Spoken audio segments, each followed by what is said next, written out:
And my job is to use the Socratic method of probing and insightful questions to encourage a robust but civil dialogue among all of you.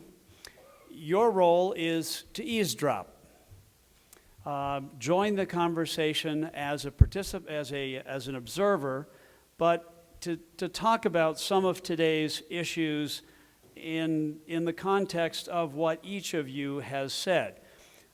You see from your agenda who is up here. I want to note, however, that we are joined by Dixie Luke from the North Fork of the Gunnison and John Harold from the Uncompahgre Valley as local producers to offer a direct ag perspective. And let me start. Everybody out in the audience is here today because Jim Pokrant put out information, put out an agenda that at the very top said, growing the Colorado River, is it all about ag? So the first question, is it? And Dixie, I'm going to start with you. Is it all about ag if we're trying to grow the Colorado River? Okay, you should be on. Is this, oh yes, it's on. I don't think that's an easy answer question to start with. That's not fair. I didn't do that to my students when I was a teacher. No, it's not all about ag, and it cannot be all about ag if we are going to all exist in this big picture. Ag producers, we may have thought it was all about ag 10 years ago, and probably 20 years ago that was more likely. But for us to continue with that thought, we have our head in the sand. Recognizing what our last speaker just said about if senior water rights can be called out, will be called out if we don't look for creative answers, if we are not more efficient with our use, if we ignore the science, the weather change, global warming, those people who believe it's all about ag will be left behind. Okay. Anyone else? Is it all about ag?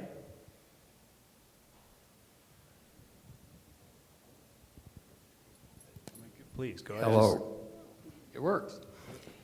No, it's not all about ag, but you gotta, I always like a comment a friend told me once that they asked Butch Cassidy, why did you rob banks? His response was, because that's where the money was. Understanding ag, that's where the water is. So we have to understand in ag. And Mr. Harris's presentation is rather parochial. I think it is probably conducive to ag. We have to understand that we're part of the solution. And we can't only say the solution has to meet all of our guidelines or none of them. I'm not sometimes very popular in the water community in the valley I live in on the basis that I say we can get by with less and do just as good a job. I think we proved it with our research that we did this year. My son and I have probably got 200 acres of drip irrigation. We have proved we can grow quality crops with less water. There's a tremendous investment to it. The infrastructure needs to be improved. But we in ag have to understand that there is a tremendous amount of people, as at 40 million, I think, in the basin that use potable water in the Colorado River. There's probably 350,000 in the Uncompahgre Valley in Grand Junction. If you ever had a vote, the 40 million would run us over in a flash. So we better figure out how we can work together with them without just putting down lines in the sand and saying, if you don't do this, we're not going to do anything with you. And I enjoyed Dr. Cabot's presentation and the gentleman from Tucson, understanding that efficiencies are going to be one of the major keys of making this whole thing work. We can't use buy and dry. I think Dr. Cabot was telling me about Cowley County, where they did buy and dry, and he was telling me, he said they got 4 confined feeding operations over there now that they've sold all their water. 3 of them were prisons. So we can't go ahead and dry up agriculture. One of the things I think I'm most disappointed about in these gatherings at the Chamber of Commerce is in the economic development groups of the various cities and towns involved are not here. Because what the decisions that are made relative to water are going to affect every one of those towns. And those people are where, I don't know. So getting back to your question, is it only ag? No. But a majority of it, my suggestion to you, is going to be ag, whether we like it or not. Thank you. Okay. Mark, you have the thought? Yeah, I just wanted to make a comment. When we were talking with folks about setting up this system conservation program, we were going through some of the intricacies of the probabilities of drought and how much water use might have to be cut back to stay within our obligations and all those kind of things. And Terry Fankhauser, who's with the Colorado Cattlemen's Association, sort of just summed it all up and said, so what you're saying is that if we can work together to get through the dry times, the good times will take care of themselves. And I think that sort of summed up really what we're thinking about. I mean, the problem, I think, is that how are we going to deal with these extraordinary droughts that we happen to be in right now? How can we learn to all reduce our water use at critical times, and then let's get back on track to the good times when the drought's over? And I don't think we're talking about whole-scale changes in how anybody uses their water other than how we manage our use during droughts. Okay. What Did if the governor good times don't come? Say it again, John. I stepped on you. Go ahead. Say it again, please. I just suggested to the gentleman, what if the good times don't come? I think we all would agree that if we knew in 3 years down the road the good times are back, everything's going to be fine. Nobody can guarantee that.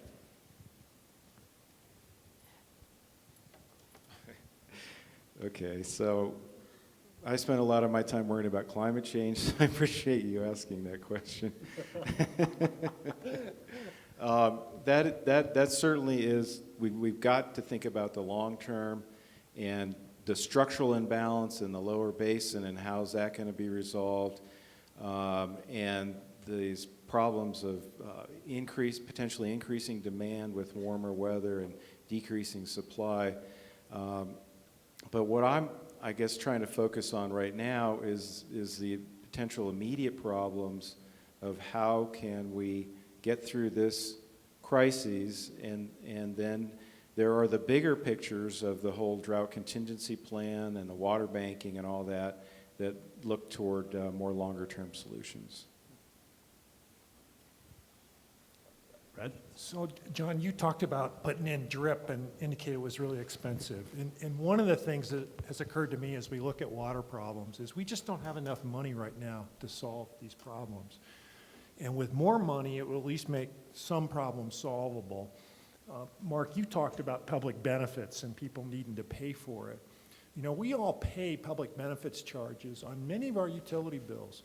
You go look, for example, at telephone bills. There'll be a rural charge. On electrical charges, there'll be some other kind of charge to help the poor or to do research in the case of California. You know, we don't have that in water, and arguably we need it. I mean, I continue to think that where water and money are fungible, we should find those opportunities. Part of the problem is we don't have the money, though. And I would love to have a bigger pool of money to help us solve some of these problems. John Harrell, I want to build on your question, and I think it really is a follow-up to Commissioner Acquafresca's question earlier this morning. What if the good times don't come, but what if they do come back, and you've started some of these temporary buy and dry. Can you put the genie back in the bottle? What does it mean to dry something up or to declare your willingness to dry up and forego to transfer that water for another purpose, whether it's directly to municipal or down to Lake Powell? Have you opened up a box that you can't control? Two things make it very unlikely. Number one, your banker will end up owning your farm, which he does already. You just co-sign for it because it has to be productive. I don't think there's enough money in the buy and dry program to pay your mortgage. Number two is, we tried this, and I believe if Marc Catlin's here somewhere, he'll know. It was about 1978. We had a program where we did fallow ground, and it took at least 2 years to bring that ground back into production when we fallowed it for 1 year, just because of the water table, the inability of the ground to hold water. So I don't see that as a viable solution. It may be for the short term, but the long-term ramifications of doing that are such that it will hurt us, is my contention. The gentleman, the Udall boy, when you get to be my age, you can call a lot of people boys and girls, but I'll take it. his comment about there's not enough money, that's not true. There are programs in which to do these things. The problem is the bureaucracy has to understand that things have changed. And when you try to do something different than a line item in a NRCS program or a bureau program, and they can only say no because it doesn't meet the criteria somebody developed 20 years ago, you've got a huge problem. So somewhere along the line, the federal bureaucracy has to understand this problem as well and say, we'll give you, Farmer John or Farmer Marc or whatever the case may be, enough rope to fail or to succeed. And the way it works now, they'll pay you to put a concrete ditch in, they'll pay you to put a plastic pipe in. What are you doing? Thought he was picking my pocket. But they won't pay you to do some of these other practices that I think will work. And so there's got to be a larger conversation in this with these other agencies to prove that there are better ways to do what we've done, what's been done for the last 20 years.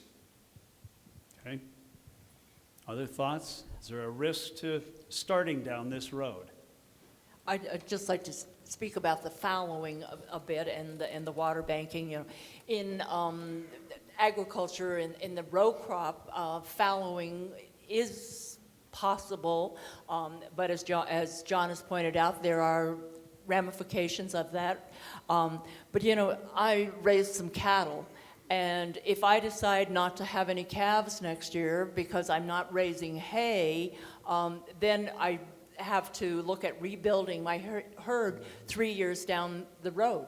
Or if my orchard friends on Rogers Mesa decide not to water their trees this fall, they have a less bud growth next, less bud onset, and that year they may not have buds, fruit, but those trees die, you know, more rapidly. Then it takes more time to bring those back.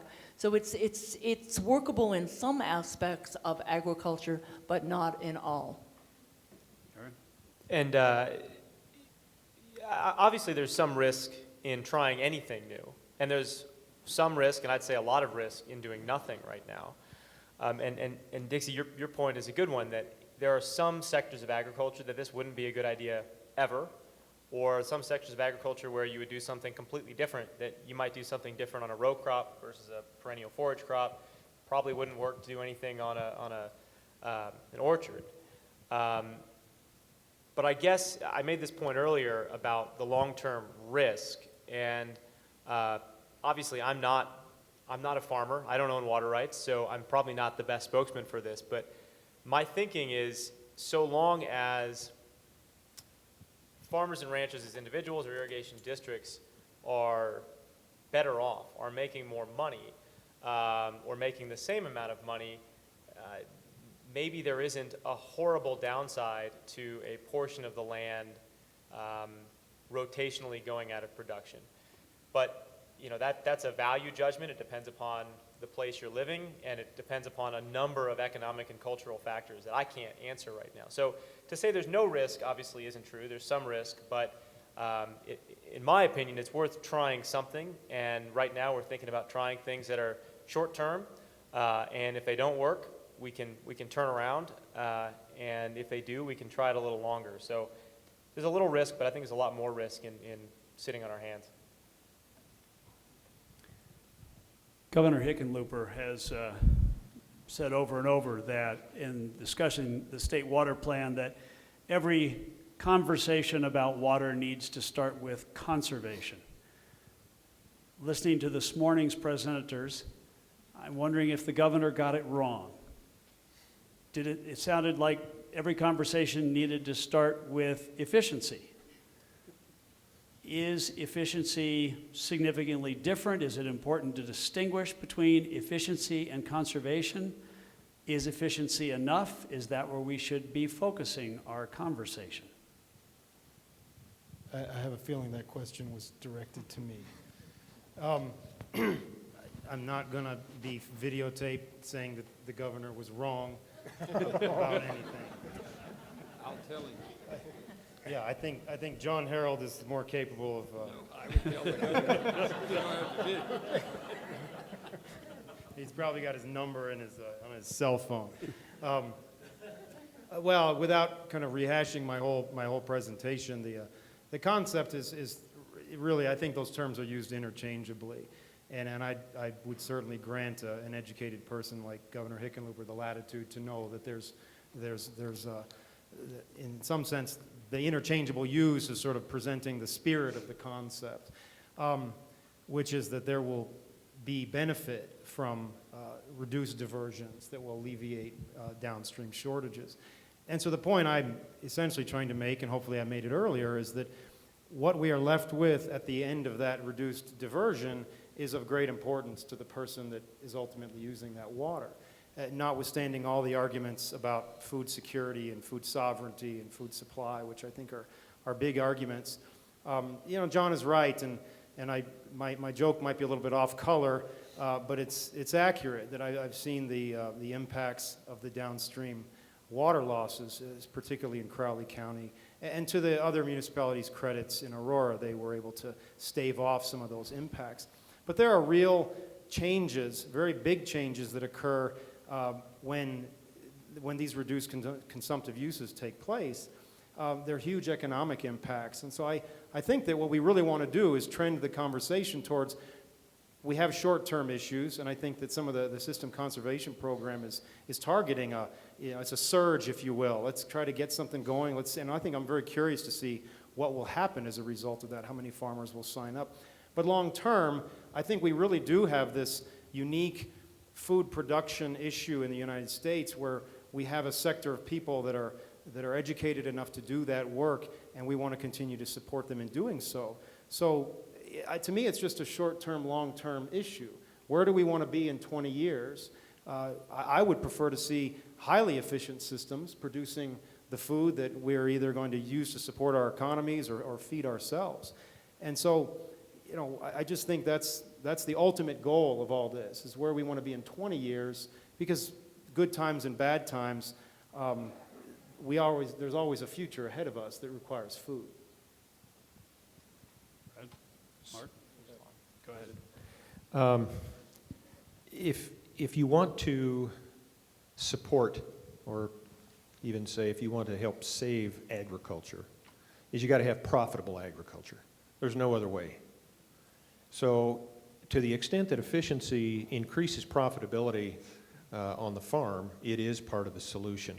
As we're going to be in an extremely competitive situation on agriculture production as the rest of the world comes online with global production. Used to be only wheat. It's in most all the commodities now where we have global competition. So efficiency is a part of that answer. And I would add, I think my last slide said you need both. And in the end, if we're talking about a water supply and demand gap, we're talking about reducing consumptive use. We're talking about conservation. But what I tried to highlight, and I think a number of the other speakers did as well, is that there are also a number of enormous benefits to efficiency. And one of those, at least in my opinion, is that it can make agricultural conservation much more palatable and much more profitable for both agricultural users and buyers of that reduced consumptive use. So I'll agree with Dr. Cabot that he probably means the whole spectrum, even though I know I've been through the ringer multiple times, people explaining the difference between conservation and efficiency to me. I think I get it. And they are clearly distinct topics, but in a broad discussion, I think we mean both, but there hasn't been and there still isn't enough focus on the benefits from efficiency, even when they don't produce consumptive use savings or significant amounts of consumptive use savings. It still needs to be part of the discussion for all the other benefits that I hope I outlined earlier. So Perry, did we decide, was the governor right or wrong? The governor is 100% right. Well, and I want to add to that, Aaron reminded me of another issue that I think sometimes I feel like maybe my job is to sort of, I get stuck in definitions and things like that. At least that's what my wife says. I'm far too literal.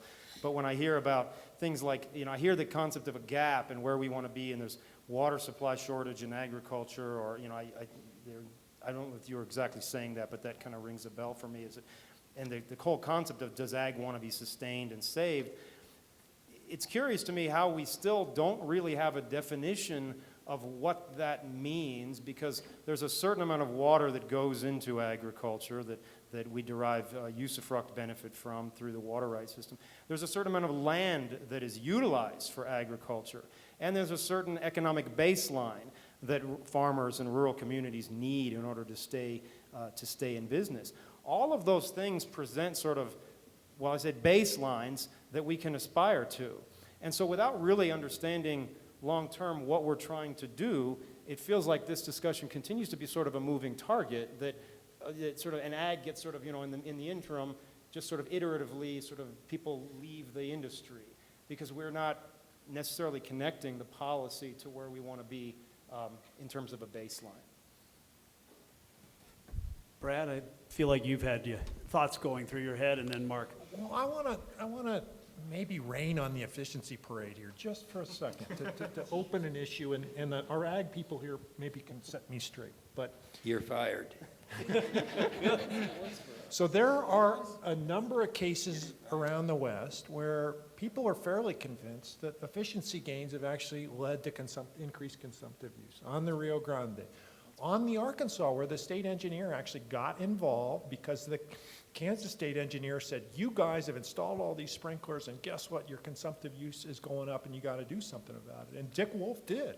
They had a big task force because they recognized the problem. On the Tongue River in Wyoming, a similar problem existed.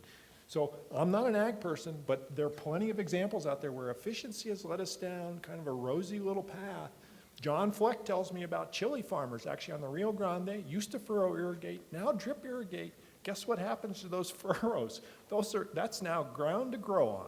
And you also get better uniformity of application, so that lower end of the field, which used to produce less, now gets more water, and those crops grow better. So tell me where I'm wrong on this, or where we need to be careful when we go down the efficiency Where you're path. wrong is your production dramatically increases. So you may grow 20 acres of hay, make 5 tons to the acres. Say you grow 15 acres of hay and make the same amount.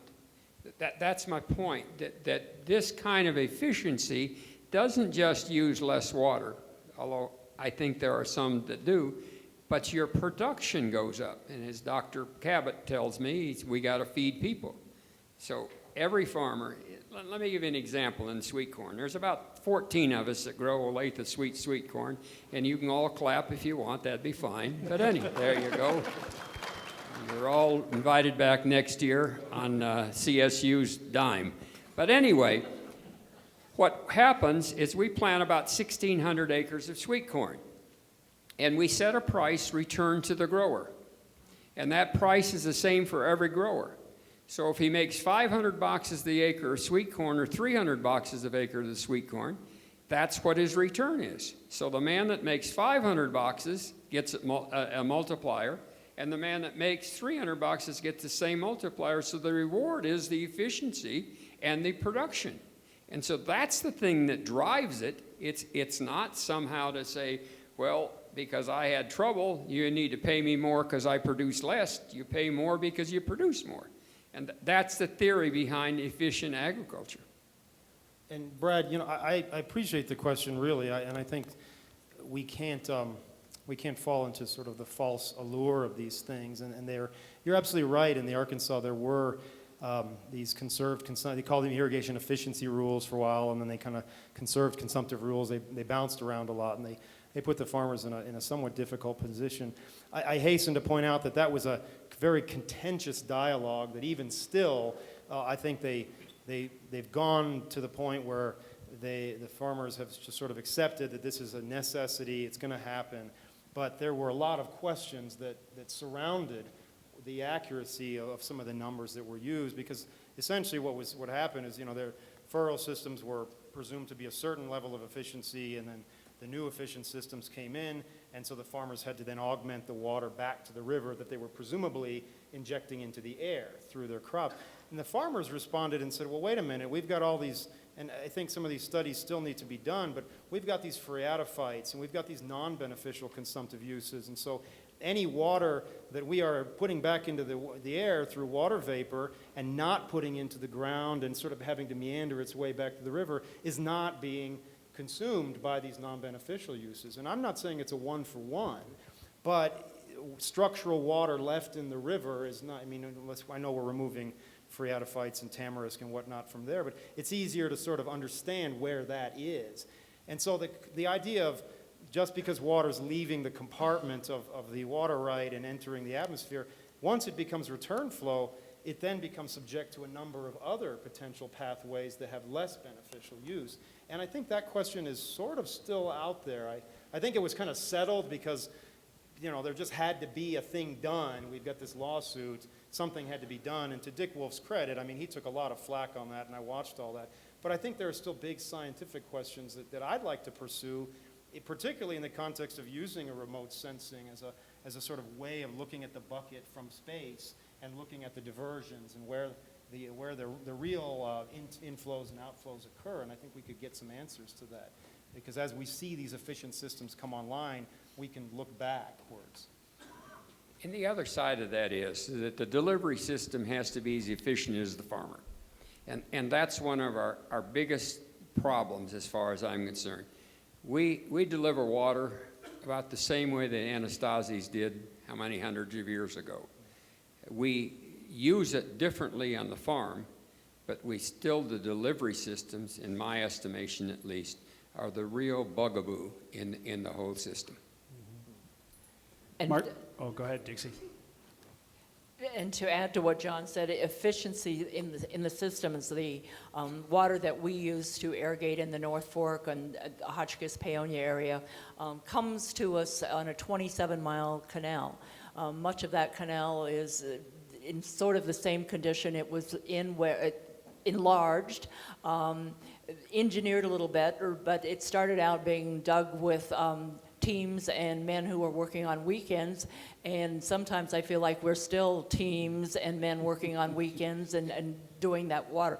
We're working at that efficiency, but that sometimes there are some concerns about that. If we are more efficient in keeping our water in our canal, there is going to be less return flow, less seepage as we bring the water down into the valley.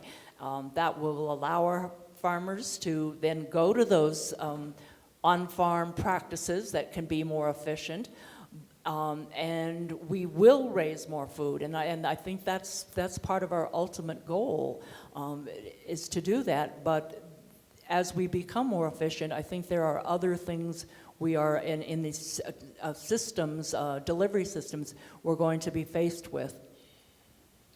Just Mark? a couple comments from the municipal side of things. I think we have a similar phenomenon, an increased productivity from efficiency.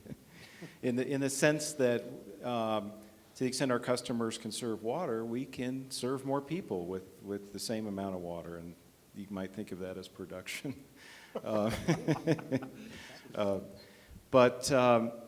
And we tend to, on this definitional thing, we tend to use conservation and efficiency kind of interchangeably. What we try to teach our customers is to don't lose the value you get from water. Just use less water and get the same value in whatever you're trying to accomplish. And that's certainly the first and most important step. And I think maybe that's what the governor meant. And just to kind of maybe build on what Mark Harris alluded to a little bit earlier, I think it's much better to start our conversations that way than to attack other people's, value that they put on water. And let's all respect each other's value of what they get from their water, and let's work on how we can all become more efficient in how we use our water. The systems improvements are fundamental to the long-term solutions of some of these problems, but they're also very expensive. As an example, Orchard Mesa Irrigation right now is spending, I think, about $17 million to put 17,000 acre-feet back in the river. So system improvements can be made, even fairly straightforward ones as those are, and that's a surplus. That is, their deliveries will be unaffected, but they're going to divert less, and that should leave less for other purposes. So although there may be money out there, is that it's going to probably take the voices of all the economic communities to continue to find those funds, which ultimately will benefit us all. Those benefits will accrue whether every farmer is in an economic position to make on-farm changes in the way he delivers his water or not. When you're talking about water efficiency only, the better job of irrigating you do, generally speaking, the better crop you're going to have. But you also might be able to find sometime ways to use other purposes for that water as well, whether it be temporary or long-term. So there's various things that are out there, but system improvements will be needed, but they are expensive. Let me ask each of you, we'll go right down the line. As a final question, what's the one thing you most hope will be in Colorado's water plan? Starting with Marc Harris. Well, thanks, Chris. I guess, and I'm speaking personally, and I think a lot of people in our particular organization and maybe others would take the more parochial view, perhaps, that John is correct in pointing out. But I think that I would like to see some recognition that there can be value added to those rights that are already owned by others, and that those be properly monetized and paid for, and I think that there'll be a fair amount of cooperation that will take place after that. Thank you. Aaron? Well, I'm also going to speak somewhat personally. I know, speaking for EDF, we are very hopeful that there'll be recognition and support for non-consumptive in-stream values, but I actually was going to say something very similar to what Marc said, and I made a comment to this point at a CWCB meeting a couple of months ago. And I think it's appropriate for this conference that everybody's talking about ATMs are the way of the future. We're going to find ways. Why aren't people all doing these alternative transfer mechanisms? And I think the reason is they're suboptimal for everybody involved. They're complicated for farmers, and they don't provide enough security for buyers, usually municipalities. So I do think a lot of the answer is monetizing the various values that can come out of them and providing the right kinds of incentives for all parties that can allow for the kind of flexibility we need to do market-based transactions for a number of different purposes. I don't know how I put that in a short snippet, so we'll say non-consumptive values. Water Free Tibet. Free Tibet, yes. I need a bumper sticker. Brad Udall? I've actually not spent a lot of time looking at the drafts. Because I worked on climate change for so long and continue to be interested in the topic, I want to make sure the state gets this right. It is a very difficult topic to get right. and it is difficult to analyze in a way that people can really deal with. So I'm going to actually put a second item in here because that one's difficult. I guess I want, it's more, instead of a specific item, it's a theme. And let me tell you what's going on in California, which I really object to, which is this battle has gone on over on the Bay Delta, which I talked about earlier. And it's as if people are behind their old walls. There's the people who want storage and the people who hate it. And there is not yet the idea in California that we have got to deal with these problems in a new way. That, again, we got 19th century water law, 20th century infrastructure, 21st century population and climate change, and the solutions out of the 20th century aren't going to work. They're not going to work. And I would like all of us to kind of agree that we need to start trying new things. We need to get the flexibility in our system to be able to try it, be it at the federal level or the state level. This nation has got to get its mojo back, and we've lost it for 10 years. We don't trust our government institutions. We are a very creative people if you'll let us free to go try stuff. And that's what I'd like to see in this plan. We got to get our mojo back, man. Dixie? I'm going to kind of feed on that. I agree with everything Brad said. I think the idea of recognizing the value of ag water does more than produce food. We create scenic byways by our irrigation. We help the environment. We provide, wildlife habitat when we irrigate, and those are ongoing and values to not just ag producers, but the real estate agent who sells the land that has a nice stream flowing by it. That's a return flow from the agricultural irrigation. And I think this idea of cooperation is here.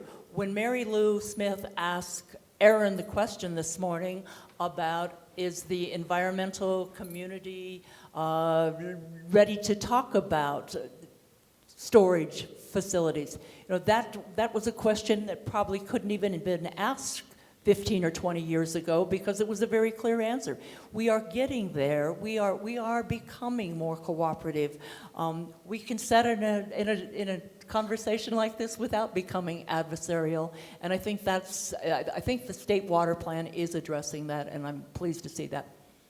Good. Marc? I think those are all great comments. I'd love to get the mojo back and unleash the creativity. Part of the reason we have such a population growth problem here is it's such a great place to live. And I think in managing our water, we've done a really good job with that. I think we've been able to get tremendous value out of the precious little water resources that we have, and we have stretched it for all kinds of uses for our cities and our agriculture and our recreation, our environment. I frankly think we've done a good job with that, and I think we owe it to a lot of people who have really worked collaboratively together with sort of the best interests of the state at heart. And I personally see some of that being eroded by the whole process of developing the state water plan and sort of the parochial attitudes that really are control in some cases. And I would love to see the water plan try to get the state back to a collaborative, proactive theme of working together to where we all win to solve our water problems. Okay. Perry? Well, I'm good on mojo. I agree there. Shout out to mojo. And then I want to add something that I don't know if this is could be a component of the water plan, but I know it continues to show up in discussions at different roundtables that I attend. And it is interesting to me how and I may, hopefully my county commissioner friends here would back me up, or at least to help educate the rest of us on this. But I think that we have an issue in Colorado where land use planning and water use planning have a disconnect. And because county-based land use planning occurs at one level and the state water plan is at another level. And until that disconnect is resolved, when I used to work, before I went to graduate school, I used to work in development, and I was always astonished at how we just would go to the Planning and Zoning Commission and they would just say, here's another, pipeline. And, at the time, that wasn't my job, but looking back, I just now think, where did all that water come from? How do they would just keep building all those houses? And so this does not put a value judgment on development. It simply says that if the concept of balanced budget and whatnot is in vogue these days, then we should consider extending that to our finite and shared natural resources. John Harold, you have the opportunity to have the last word. Thank you. I hope the water plan that comes out makes no one happy. I mean that in all I'm sure you'll sincerity. be right. That means everyone will have to give to get. So. I suspect you will be right. Well, the alternative, though, is what I think may be going on right now, which is everybody's putting whatever they want in there, right? Isn't that kind of what's in there now? So just the opposite of what you've wanted. Why don't we go visit with the governor then? Sign me up. Okay. I'm not scared of him. Perry might be, but My last name's not Udall. Please join me in thanking our panelists and our speakers from the entire day.